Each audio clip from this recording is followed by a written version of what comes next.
சில வீடுகள்ல பார்த்தீங்கன்னா எப்பவுமே ஏதாவது ஒரு பிரச்சனை ஓடிக்கிட்டே இருக்கும்.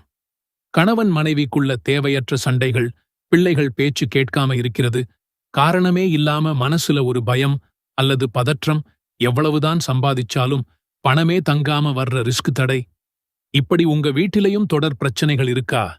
நீங்க என்னென்னவோ முயற்சி பண்ணி பார்த்திருப்பீங்க, ஆனா எந்த மாற்றமும் நடந்திருக்காது. அன்பு சகோதரர்களே, அடுத்த 7 நாட்களுக்கு உங்களுடைய நேரத்துல கொஞ்சத்தை ஒதுக்கி புனித குர்ஆனோட இந்த ஒரு சூறாவை உங்க வீட்ல ஓதுங்க. இன்ஷா அல்லாஹ், உங்க வீட்ல பல வருடங்களா இருந்த பிரச்சனைகள் கூட பனி போல உருகி மறைஞ்சிடும்.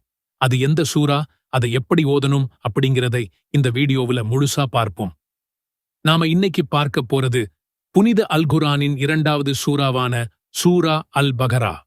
இது குர்ஆனிலேயே மிக நீண்ட, அதே சமயம் மகத்துவங்கள் நிறைந்த ஒரு சூறாவாகும். நம் உயிரிலும் மேலான நபிகள் நாயகம் ஸல்லல்லாஹு அலைஹி வஸல்லம் அவர்கள் கூறினார்கள், நீங்கள் உங்கள் வீடுகளை கல்லறைகளாக ஆக்கிவிடாதீர்கள்.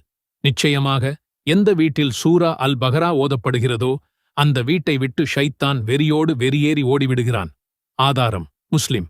யோசிச்சு பாருங்க, நம் வீடுகள்ல சண்டை சச்சரவு வர்றதுக்கும், நிம்மதி இல்லாம போறதுக்கும், பரக்கத் குறையுறதுக்கும் மிக முக்கிய காரணம் ஷைத்தானோட ஊசலாட்டம்தான். அந்த ஷைத்தானையே வீட்டை விட்டு விரட்டக்கூடிய பேராற்றல் இந்த சூறாவுக்கு இருக்கு.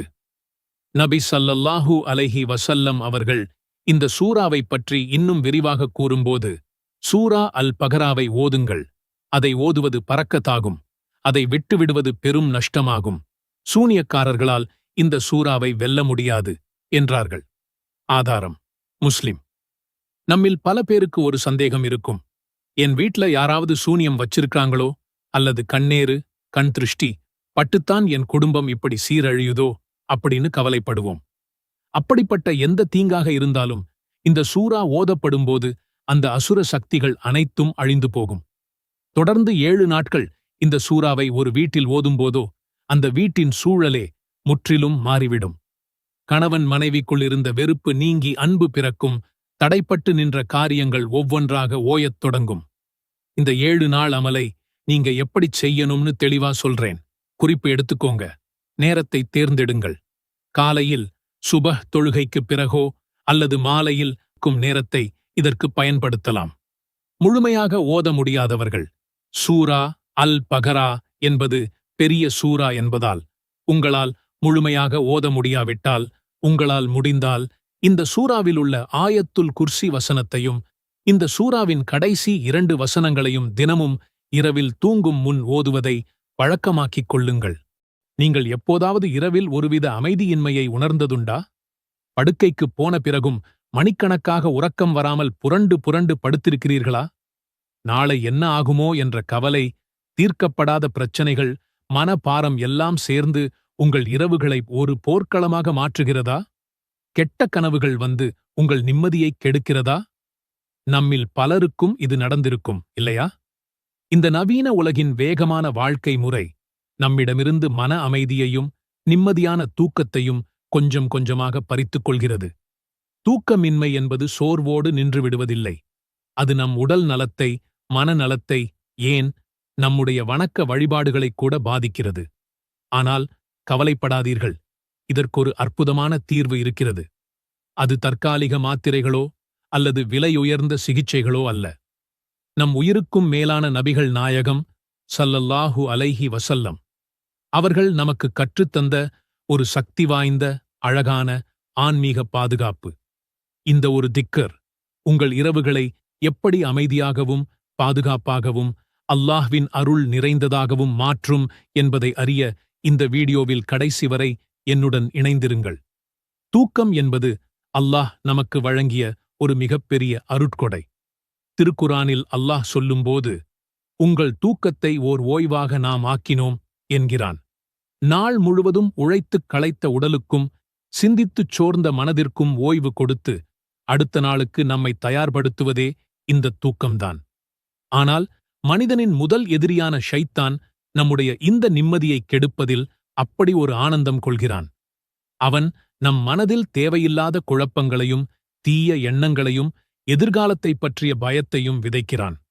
நாம் தூங்கச் செல்லும் அந்த அமைதியான நேரத்தில்தான் நம்முடைய கடந்த கால தவறுகளையும் எதிர்காலக் கவலைகளையும் பெரிதுபடுத்திக் காட்டுவான். இதன் விளைவாக நாம் உறக்கத்தை இழந்து மன அழுத்தத்திற்கு உள்ளாகிறோம்.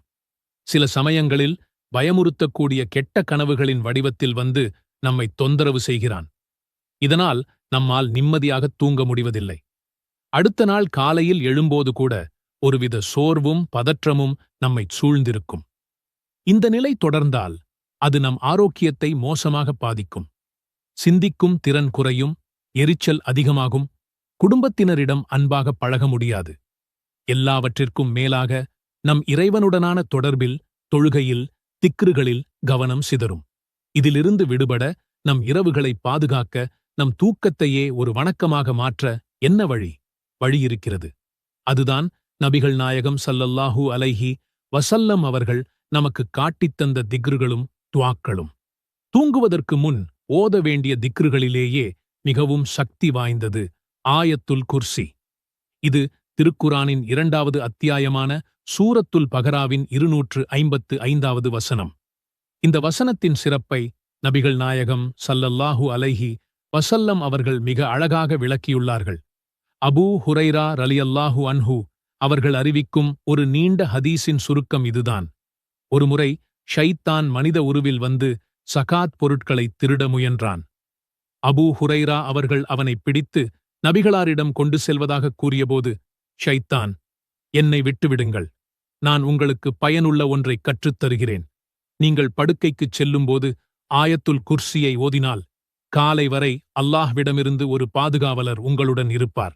ஷைத்தான் உங்களை நெருங்கவே மாட்டான் என்று கூறினான். காலையில் அபூ ஹுரைரா அவர்கள் இந்த விஷயத்தை நபிகளாரிடம் சொன்னபோது, நபிகள் நாயகம் ஸல்லல்லாஹு அலைஹி வஸல்லம் அவர்கள், அவன் ஒரு பொய்யனாக இருந்தாலும் இந்த விஷயத்தில் அவன் உண்மையே சொல்லியிருக்கிறான் என்றார்கள். சுபஹானல்லாஹ்!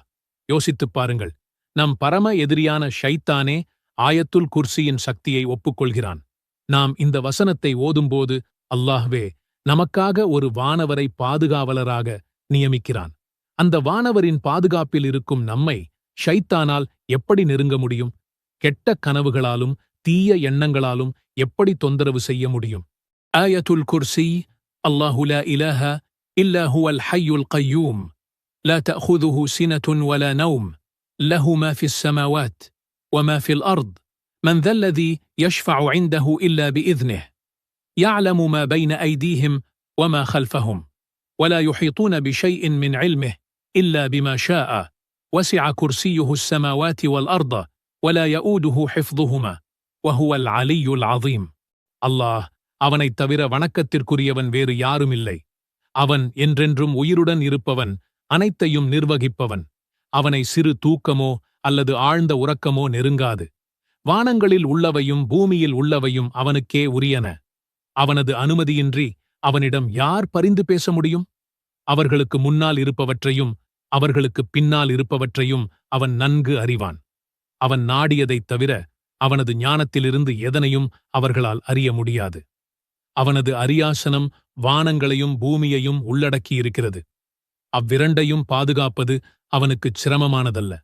அவன் மிக உயர்ந்தவன், மகத்தானவன். இந்த வீடியோ உங்களுக்கு பயனுள்ளதாக இருந்திருந்தால் இதை லைக் செய்து உங்கள் கருத்துக்களை கீழே கமெண்டில் பதிவு செய்யுங்கள். அல்லாஹ் நம் அனைவருக்கும் நிம்மதியான உறக்கத்தையும் அவனது பாதுகாப்பையும் தந்தருள்வானாக. நம்முடைய இரவுகளையும் பகல்களையும் அவனுக்கு பிடித்தமான வழியில் கழிக்க அருள் புரிவானாக. ஆமீன்.